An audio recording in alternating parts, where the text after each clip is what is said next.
बच्चों, कल तुम्हें हमने कृषि के बारे में पढ़ाया था और कृषि के प्रकार भी पढ़ाए थे, जिसमें से 4 मुख्य कृषि आपको बताई थी।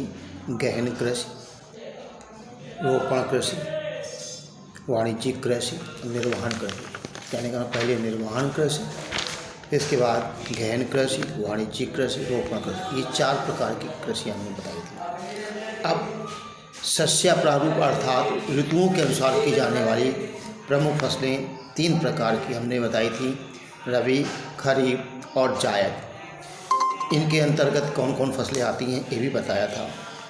भारत में 3 शस्य फसलें या फसल ऋतुओं के अंतर्गत अनेक प्रकार के खाद्यान्न, सब्जियां, फल, मसाले आदि पैदा किए जाते हैं। इन शस्य ऋतुओं में रबी, खरीफ और जायद की फसलें शामिल हैं। रबी फसल के अंतर्गत गेहूं, जौ, मटर, चना, सरसों ये इनकी खेती की जाती है। इन फसलों को अक्टूबर से दिसंबर के मध्य बोया जाता है और इनकी कटाई अप्रैल और जून के मध्य होती है, ऐसा लिखा गया है। अर्थात जाड़े में बोई जाती हो, ग्रीष्म ऋतु में ये काट ली जाती हैं। खरीफ की फसलें जो होती हैं ग्रीष्म ऋतु में बोई जाती हैं और शीत ऋतु आने से पहले ही इन्हें काट लिया जाता है।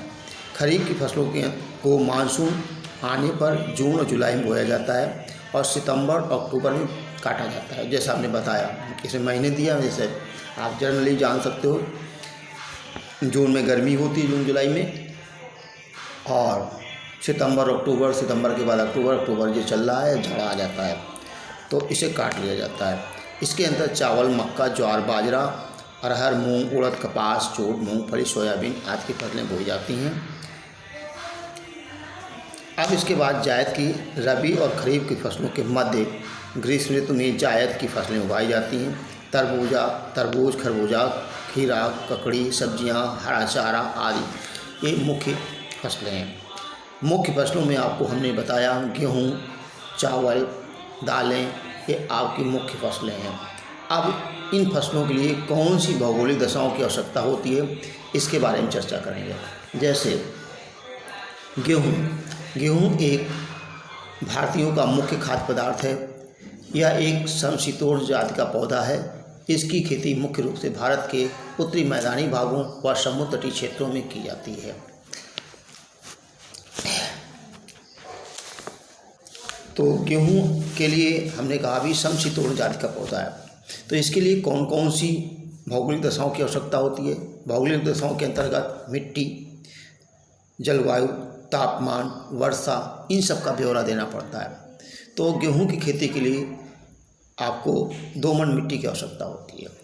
तापमान कितना ज़रूरत होता है, 10 से 20 सेल्सियस मान की आवश्यकता होती है। थोड़ा बहुत इसमें कम ज़्यादा भी कर सकते हैं, मतलब हो भी सकता है, उसमें भी खेती की जा सकती है। कहने का मतलब 5 अंश सेल्सियस से लेकर के 30 अंश सेल्सियस तक भी खेती इसकी की जा सकती है। फिर इसके बाद में वर्षा कम से कम 80 सेंटीमीटर, इसमें 50 से 75 लिखा है, 80 सेंटीमीटर वर्षा का औसत वर्षा का होना आवश्यक है। इसके अलावा तापमान इसमें 10 से 25 लिखा हुआ है, एवरेज में दिया गया है। और मिट्टी के लिए हमने बताया दोमट मिट्टी एवं उपजाऊ मिट्टी की आवश्यकता होती है। मानवीय श्रम तो ज़रूरत है। इसकी मुख्य रूप से खेती भारत के उत्तरी मैदानी भागों, तटीय क्षेत्रों में, डेल्टा वाले प्रदेशों में की जाती है। मुख्य राज्य पंजाब, हरियाणा, उत्तर प्रदेश आज राज्य हैं। इसी तरह जैसे हमने गेहूँ के बारे में बताया, तो चावल के बारे में देखें। चावल एक शीतोष्ण जलवायु का पौधा है। कहते भारत में मिट्टी, जलवायु और कृषि पद्धतियों के अंतर्गत कारण विभिन्न क्षेत्रों में अनेक प्रकार की खाद्यान्न फसलें बोई जाती हैं, जिसमें से मुख्य चावल और गेहूँ। भारत में अधिकांश लोग खाद्यान्न चावल की कृषि प्राचीन काल से ही करते आ रहे हैं। चीन के बाद भारत चावल का सबसे बड़ा उत्पादक देश है। चावल खरीफ की फसल है। चावल की खेती से संबंधित महत्वपूर्ण विवरण कहते हैं, अर्थात भौगोलिक दशाएं जिनमें तापमान इसमें दिया है अधिकतम 25 सेल्सियस और वर्षा 100 सेंटीमीटर औसत में। मिट्टी दोमट व चिकनी मिट्टी की आवश्यकता होती है। धरातल चावल की फसल के लिए धीमी ढाल वाली समतल भूमि अत्यंत उपयोगी होती है। यद्यपि भारत के कई क्षेत्रों में चावल पर्वतीय भागों में भी उगाया जाता है। तो इस तरह ये दिया हुआ है, मानवीय श्रम के बारे में भी दिया हुआ है, उत्पादक क्षेत्र भी दिए हुए हैं, आप इसे पढ़ के आएँ। अब मोटे अनाजों में ज्वार बाजरा ये आते हैं। ज्वार क्या होता है? देखिए, मोटे अनाज पोषक तत्व भरपूर होते हैं, भारत में इनकी खेती पर्याप्त है।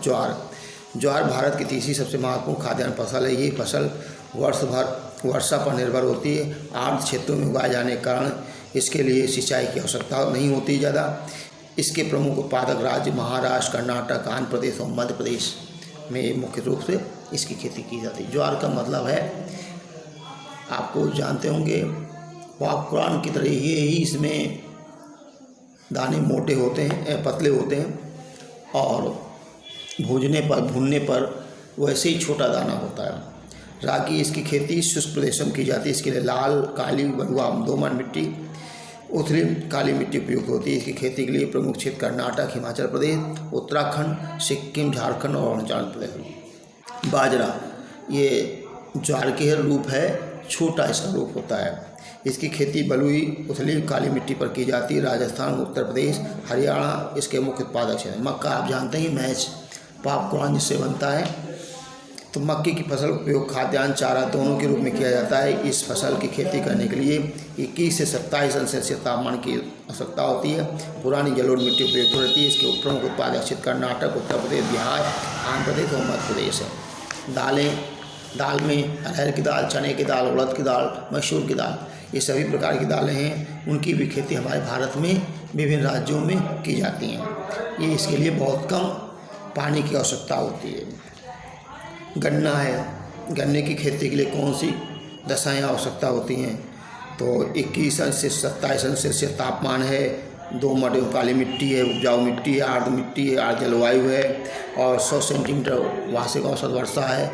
इस तरह सभी के लिए इसमें दिया है। बागवानी फसलें, रबड़ चाय के रूप में बागवानी माने जाते हैं। रेशेदार फसल कपास, जूट हैं। ये आप इन्हें पढ़ें घर पर, जहाँ समझ में ना आए पूछें। इतना तैयार करें। वैश्विक का कृषि पर प्रभाव, यहाँ तक पढ़ के आपको आना है। वैश्विक का मतलब है वैश्वीकरण। वैश्वीकरण कहते किसे हैं? किसी भी व्यापार का भूमंडलीकरण अर्थात पूरे विश्व के साथ जोड़ने की प्रक्रिया को, व्यापार किसी भी देश के व्यापार को विश्व की अर्थव्यवस्था के साथ जोड़ने की प्रक्रिया को वैश्वीकरण कहते हैं। अर्थात व्यापार का